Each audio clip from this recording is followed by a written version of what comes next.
Keith Vaz, you've accused the police of a catalogue of errors in your initial report. What is your view and the view of the committee of standards at the Metropolitan Police? This is a unanimous view of the committee, that the investigations could have been carried out in a much more thorough way. And the police themselves agree. Mr. Yates made it very clear that his establishment of facts in 2009 was very poor. And we thought that this was a serious misjudgment. If we had had a thorough investigation of the facts, then those involved in criminality could have been dealt with much earlier. What does this say, though, to the public? We're talking about senior officers at the Metropolitan Police, some of whom are in charge of counter-terrorism. And you've said about one of them, Andy Heyman, who was a senior officer at the Met during the first phone hacking investigation, that we do not expressly accuse Mr. Heyman of lying to us in his evidence, but it's difficult to escape the suspicion that he deliberately prevaricated in order to mislead us. This is very serious. What does that say about officers at that level in the Met?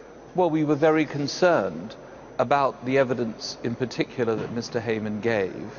We were concerned that this matter was not being treated in a thorough and open way, and we were concerned about the relationship that obviously exists with some of the ex-employees at the News of the World and the way in which they got contracts to work for the Met.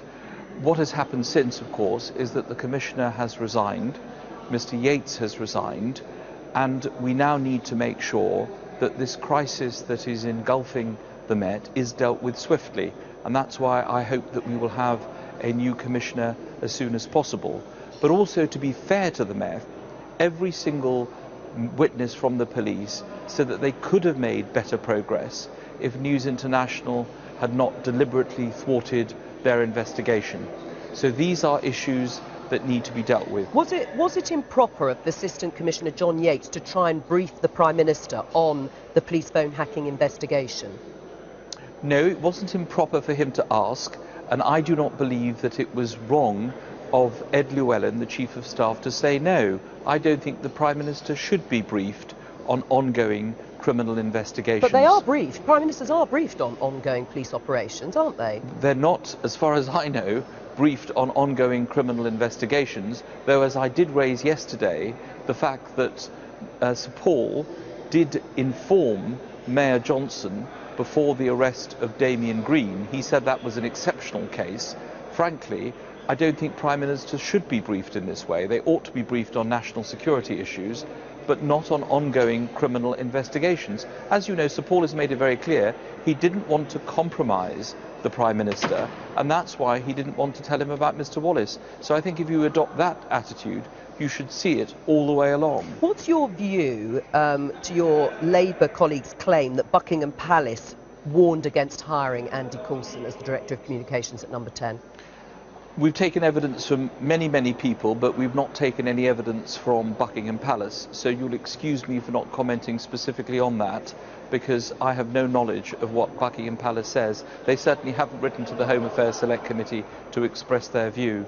But one thing that does come out of the evidence yesterday is Lord MacDonald's assertion that News International's previous solicitors, Harbottle and Lewis, had a file for 4 years which he took 5 minutes to read, and immediately he ascertained that there was criminality alleged in that file.